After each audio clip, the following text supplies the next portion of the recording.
Hey, everybody, it's Doug Shoemaker with the Shoemaker Loan Team at Homestead Financial Mortgage. And today we're going to be answering the question that almost everybody is asking right now. And that is, hey, Doug, you think mortgage rates are ever going to get into the threes again? Let me go ahead and start with the short version for my friends that just want to know what time it is. It is possible for mortgage rates to get back in the threes someday. Now, we've been there before, not just during the pandemic, but also back around the 2012, 2013 range, and then parts of the mid 2010s. So the threes are definitely not a unicorn, but they're also not something we should be expecting anytime soon. Now, if they do show up again, it's likely going to be because the economy is drastically slowing down, inflation's falling faster than expected, or we're sliding into a nasty recession. Now, the 2 something percent rates that we saw in 2020, 2021, that was an emergency situation driven not just by a national, but a global shutdown. Plus, there was trillions of dollars of federal money that were in play there. That was definitely not a normal economic environment in any way, shape, or form. So the threes, though, yeah, that's possible. The twos, probably not again without a serious global crisis. And here's the most important part. Even if rates did fall significantly, that doesn't automatically mean home prices become affordable again or homes in general become affordable again because lower rates almost always cause home prices to rise. We saw this in 2020 and then we saw it again in early 2023. So, my advice for all of those who aren't going to watch the whole video, you know who you are. If the payment fits your life today, buy the home. Use seller credits or a buy down if you need to, and then just refinance it whenever the market gives you the opportunity. Waiting for the perfect rate usually costs you a whole lot more than it saves you. Now, if you want examples, reach out. I'm more than glad to show you how the math works on that one. Now, for my friends who like to know how the clock is built, let's go ahead and talk about what actually has to happen for mortgage rates to get back into the threes. Now, mortgage rates move with the bond market, which is heavily influenced by inflation, unemployment, economic growth, and Federal Reserve policy. So, when the economy slows down, whether from a recession or higher unemployment or declining consumer spending, or maybe even deflationary pressure, investors tend to move their money into safer assets like mortgage bonds. So, when demand for bonds increases, the yields fall, and that means rates follow. That's exactly what happened after the 2008 financial crisis. Rates didn't fall into the threes because everything was booming. They fell because everything was struggling. The Fed was buying mortgage backed securities like they were going out of style. Inflation was crazy low. It was 1.4%. Can you imagine that after all the fear and doom and gloom we've had since the pandemic over 8% inflation? The Feds were fighting their butts off to try to get inflation to 2 or 2.5.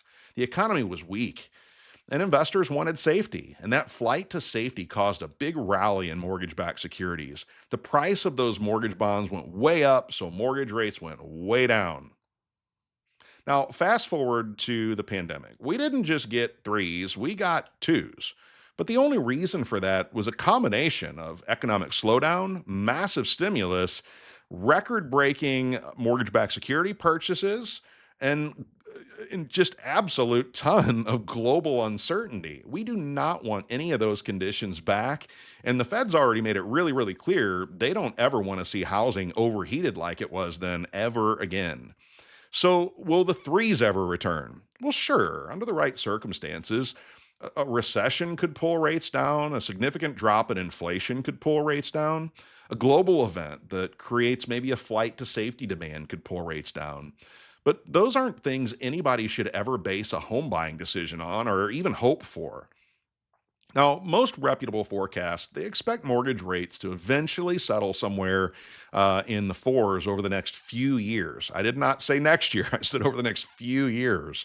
I think Fannie Mae and Freddie Mac are predicting rates to be in the high fives or low sixes all throughout 2026. So they're not expecting this anytime soon, but maybe rates will even flirt with the high threes briefly if the economy softens, but sustained long term 3% mortgage rates would require conditions that just aren't visible right now. And honestly, conditions that would be a travesty for most families. Now, here's the biggest mistake I see buyers make. They assume that low rates equal affordability. But affordability, it's a combination of both rates and prices.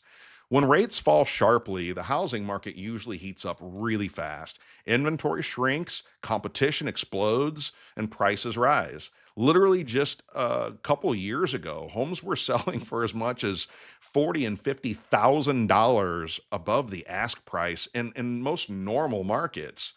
So if you were thinking about buying a home and your pre-approval was contingent on selling your home, forget about it. They weren't even going to look at your offer.